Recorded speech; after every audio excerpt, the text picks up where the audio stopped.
Well, actually, I have two stories that intermingle with each other. They involve how Jesus touched my life. When I was a junior in high school, I was in a pretty difficult time in my life. I wasn't the best brother to my sisters. I'd been slacking in school and not been disciplined in my academics, and I hadn't been the best son to my mom. Not only did I have those things together, I felt unloved. I remember telling my mom, I was talking to her in the kitchen about this, "Mom, I don't feel loved right now. I can't recall the last time you said, 'I love you.'" I felt no value in my life. And I mean, a life without love is no life at all. So I'm talking to my mom in the kitchen about this, just lamenting to her. And I hear in the back of my house some footsteps going down the hallway, getting closer and closer. And enters into the family room my little sister, Grace. And she walks past my mom. She walks through the family room.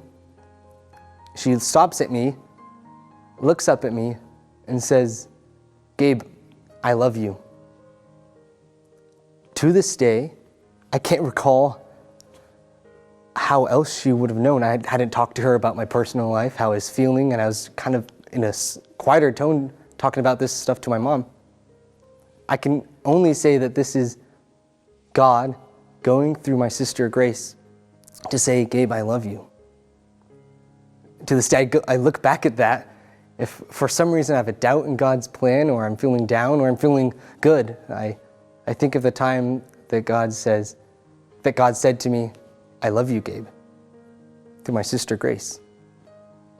Some of you may know about my personal life, and some of you may not, and I would like to share about the second part of my story. I was adopted at the age of 2.5. My biological mother was Romanian, and she gave birth to me at the age of 16 in Romania.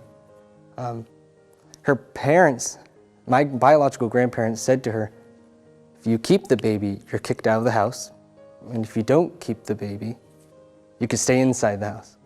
And evidently I'm here, and so she kept me, and she tried the best she could to take care of me, going from house to house and trying to feed me and provide me the right clothes. But it's pretty hard as a 16-year-old on the streets of Romania. So even though she tried to love me the best she could, she realized that she couldn't take care of me adequately, and she put me into an orphanage. From that, I went from orphanage to orphanage.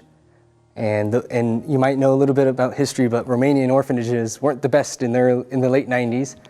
But at that time, a woman named Donna was looking for her own family. She's a single lady, a teacher in Livermore. And she went through this adoption agency, international adoption agency, and they sent her a video of this little boy on a teeter-totter. And that boy was me, and she said to herself, "That's my son."